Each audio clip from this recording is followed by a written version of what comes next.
Okay, and welcome to this very first edition of the Kingswell Conversations, where I am joined by the fabulous Richard Kingswell. Hello, Richard. Thank you for joining us today.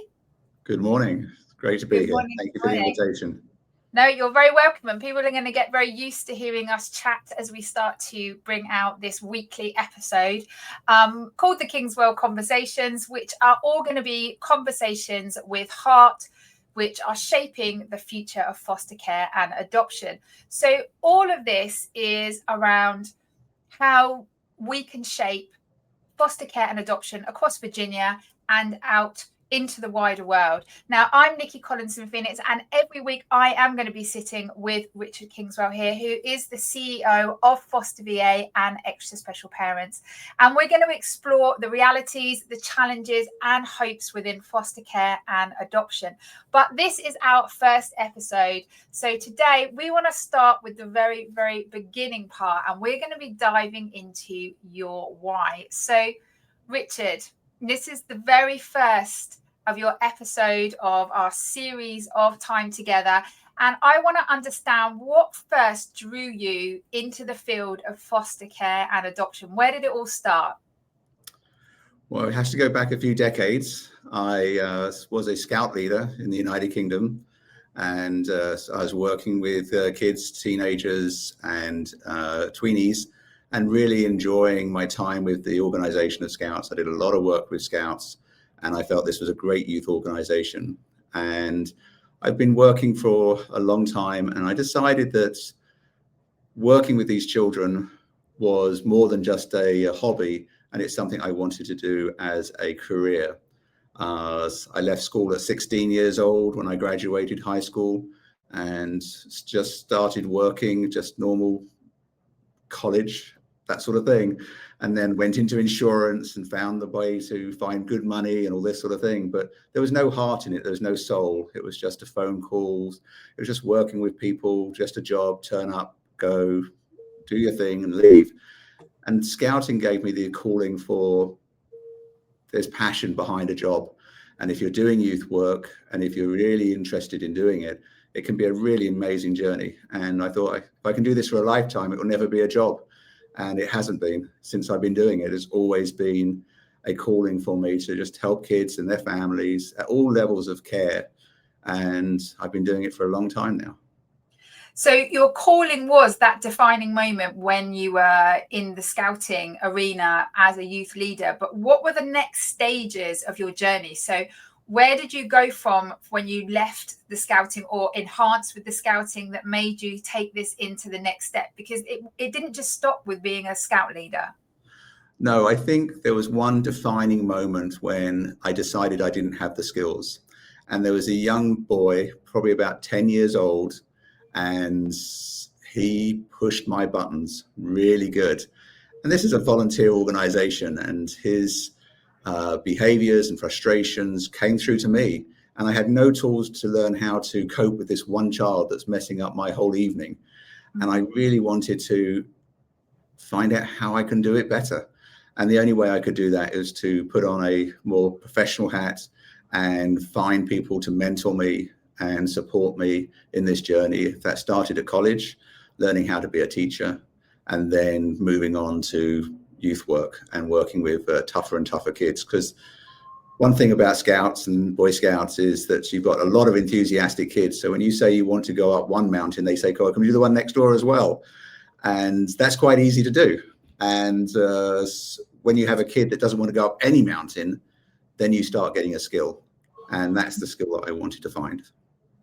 And so where did that lead to when you were, obviously, you went into being a teacher, but how did you get from the point of being a teacher to now being CEO of FosterVA and Extra Special Parents? Where's that gap? Because that's quite a jump. Fill us in the gaps. Okay, I can fill in the gaps. So my first professional job was in Surrey in England, and I was a youth justice worker, an appropriate adult, which meant I would go and look after children who'd just been arrested. They couldn't find their parents, and they needed someone to interview because they felt there was a crime that could be committed immediately, and they needed an adult to protect the child's human rights. And I was trained in that, and I worked with the Surrey Council and really enjoyed it. But they wouldn't offer me a full-time job unless I went to school and got a degree in social work. And because of that, I had to change track. And because I left school at 16, my education wasn't ready for university. So I had to go and learn skills. So I was a trained plumber from out of school. And then they said, let's get Richard into college and become a teacher. So they certified me as a teacher. It was a 2-year intensive course, my first real adult education, where it was like all hands on deck. And that got me enough entrance to get into Coventry University. And after that, I completed the schooling part of my journey and went to an internship. And that internship was in America. And I decided that I wanted to come to America because of the journey of tough kids. America's got a lot of tough kids, a lot of hard environments where they've grown up in. And I wanted to learn and become stronger working with tougher and tougher kids. And so I came across to Baltimore and went to Baltimore and worked in a runaway shelter, volunteered for 10 weeks, which was the university's internship timeframe, and just was blown away by these children and their ability to survive very tough journeys. And that was eye-opening for me. And on that internship, I met my future first wife and decided to come back for the final internship. and so I had to find a different internship. And I went to a place called the Charles H. Hickey School, which was an amazing journey into maximum security youth care. So this is the second toughest institution in America at the time I was there. It was double razor wire fences, support with security, full-time school, and it was a huge eye-opener for me. I went there as a human rights advocate, working with the state advocates, so a mental health professional working in a correctional environment, which is very tough because you're trying to protect the kids' rights, but you're also trying to make the kids safe in an environment where safety is the number one concern of all staff, because the staff are in danger, the kids are in danger. And so I decided to go there. And then when my journey at university finished, I was married and stayed in America and never left. And I worked on the maximum security units for a couple of years, finishing my career on a juvenile sex offender unit, learning the skills there. One of the staff had been raped on the unit, and the unit had become very oppressive, as you can imagine, with a trauma like that for the staff and the trauma for the kids, that it became a place that was needing mental health professionals there full time. And so they've sent in 2 mental health professionals to try and stabilize the unit after the rape. And that was a journey that took about a year to get the unit stabilized and more safe for everybody. The kids needed to be safe, the staff needed to be safe. But when you're in an environment where very few people know how to work with these children at this level of maximum security, most of the kids were doing juvenile life. So they would be there until they're 21. Most were getting in about 16, so 5 years living on this unit. And so the staff were very specialized and they couldn't leave. The kids couldn't leave. So we had to change the environment from within. Following that journey, I was given the opportunity to come to an executive position. And I was given a program that was a RFP, just a proposal by the City of Richmond. And that City of Richmond proposed that they wanted a community-based juvenile sex offender program in Henrico County in Virginia. And the area director gave me the opportunity to start a brand new program from scratch with what I've learned from the mental health field behind the fence, and then coming to Virginia and going to this amazing opportunity for a young social worker to set up a program. I was able to cherry pick some absolutely awesome staff from corrections to give me the strength, and they came with me, and I built a program, and I built it to a very successful community-based program. We looked after 40 sexually maladaptive children that were being supported by their county to stop them going to jail. And we grew that program so big that it was being moved down to a new community. We had to move out of the hospital wing we were in and move it to another hospital in Newport News. At this stage, I had a 3-year-old daughter. I didn't want to disrupt her life. And so I decided to stay in Richmond.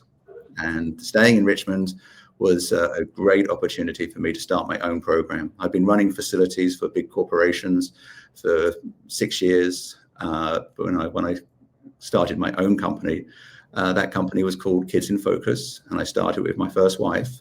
And that was a great opportunity to design and implement something that had never been done in Virginia before for social services. So now I'm working for social services, and we looking at children that were needing a direction. I think that's the best way to look at it. They needed a direction, and that direction was, what is this child in foster care going to need for services? And so we created a diagnostic program. It was a 90-day program, 60 days for us to do our work, and then 30 days for us to find placements. And that placement was out in the community. We had a lot of staff. We had 100 staff looking after 40 children. So the ratio was amazing. We had, I think it was just over 35 master's degrees and doctor level clinicians working with these children, plus the support staff looking after the children. So it was a very intense program. We had our own school in-house. So we ran our own Department of Education. We ran our own mental health program.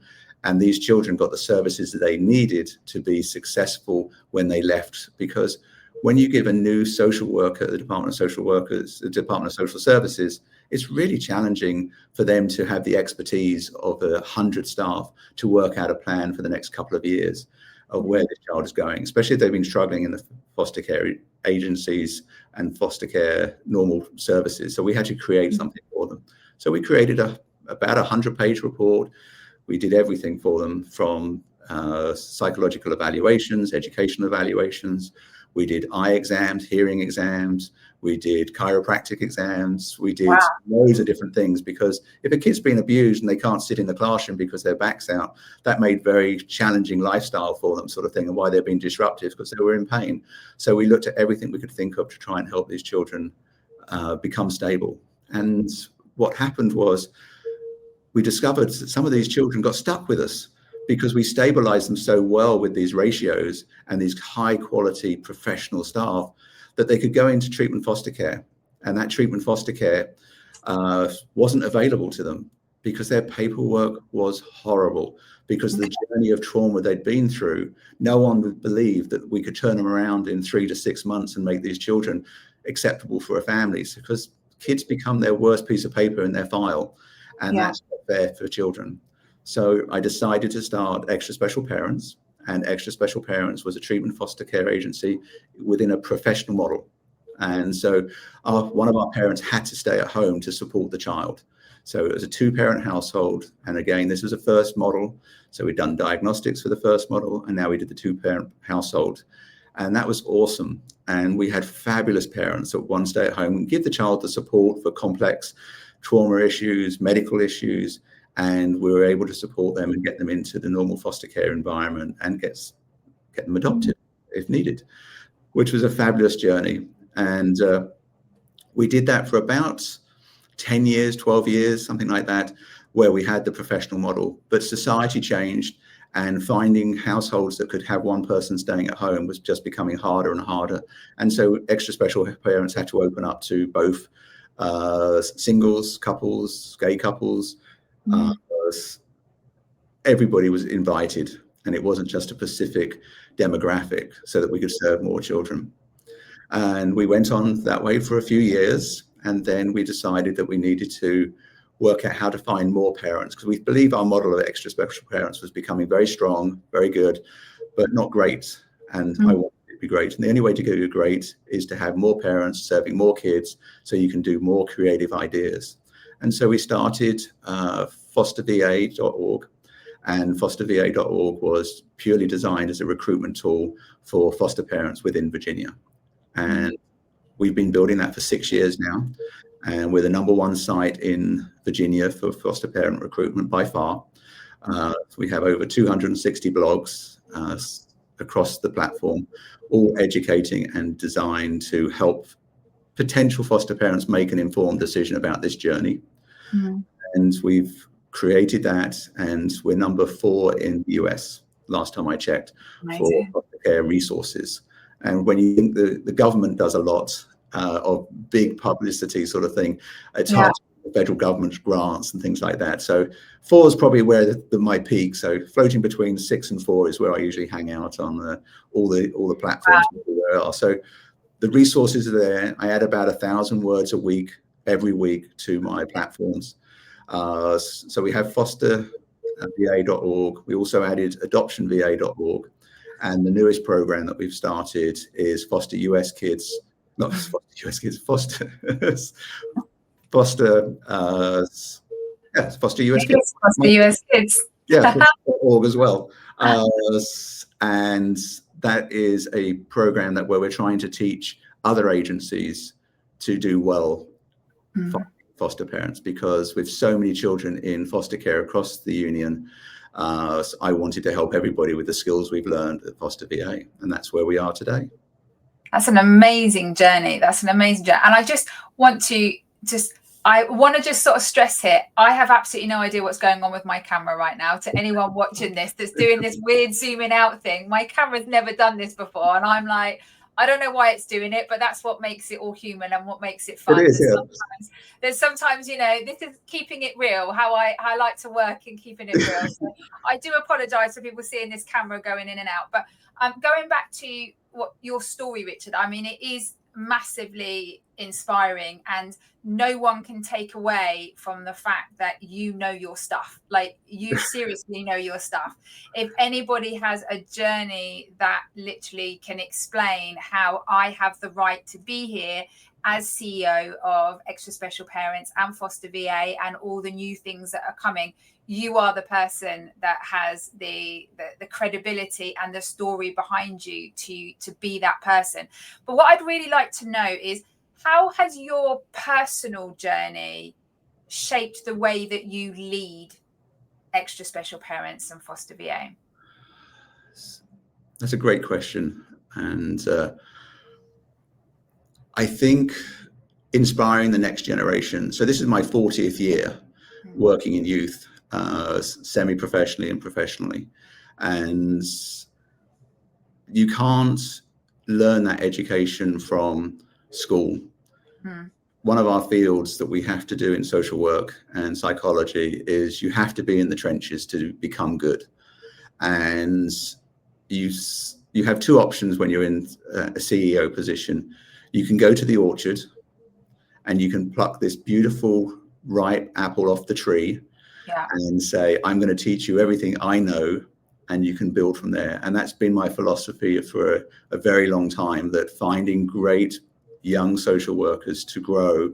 And I've got directors here that have been with me a long, long time, and managers, because we've taken them as interns and we've brought them up through the system.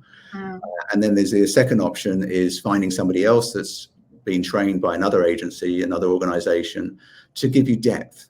And I think that's where I've blended my opinions, that you can have great new apples, but you do need ones that have got little bruises on them as well, so that they can see how good Extra Special Parents is, and bring them together.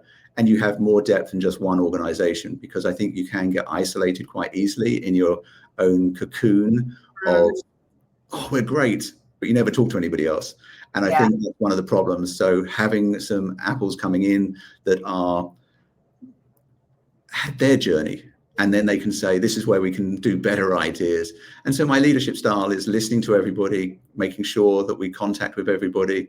I try very hard as the CEO to be boots on the ground. I don't want to be in an ivory tower. And I think if you're in an ivory tower, you miss the whole concept of what you're doing. And yes, I have my job to do. My president has a job to do. My directors have a job to do. Everybody has a job to do. But talking to everybody from the beginning, the new apples, all the way through to the veterans, is very important for any CEO to be executing their job. If you don't know who the lowest, the newest, the starters, then you're not doing your job right. So trying to get that blend across the whole company. And we have 5 offices across the state. We're 5 regions, and that's a big distance. Virginia's a very, very big state. It takes about 8-9 hours to travel east to west. So that is a long way to try and communicate. And we're all remote.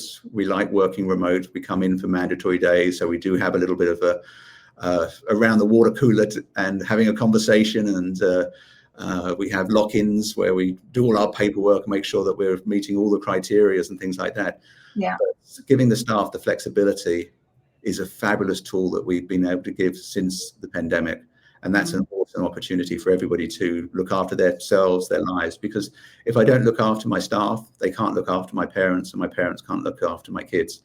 And so keeping that all in one place is so important, and has really blended extra special parents to the next level. And with FosterVA bringing in some great new parents, and now we have professional trainers because we are recruiting so many parents to make the adoptions happen and make the foster parents and the treatment foster parents all work together.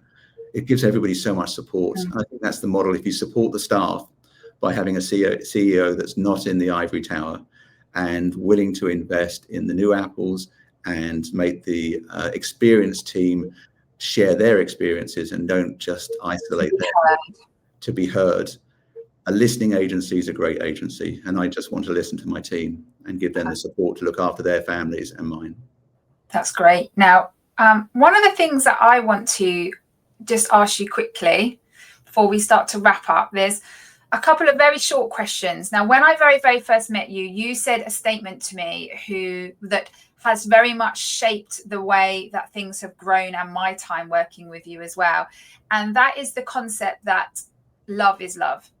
Can you expand on what you mean by that? Because we use that a lot in how we shape extra special parents and FosterVA. But what do you mean when you say love is love, and why is it important to your work? Well, extra special parents turns 20 in 26. And when we started the organization, I made a clear defining moment that any parent, any individual adult can be a loving parent to a child. And I wasn't going to put any boundaries on that. And the first big step we made was to invite the LGBTQ community into our agency 20 years ago, and had no barriers of that. There's a lot of agencies out there that do have barriers. Is that through religious boards, decisions, and things like that, that they just don't want to take this community into their arms. And I thought that was wrong. And I've always felt that from the very beginning. And that's been inspired by some great gay community members in my family and extended friends, that people need to step up to be a foster parent, and sexuality doesn't have anything to do with it. It's their love, and it's their love for the children. So any child needs a loving parent. And if someone says, well, you can't foster because you're gay, or a single male, a gay couple, then they're probably not stepping up themselves to be a foster parent. And then that kid is in institutional care, in residential care, being supported the best they can by people that are coming and doing shifts for 8 hours, but they don't have that loving connection for the rest of their lives.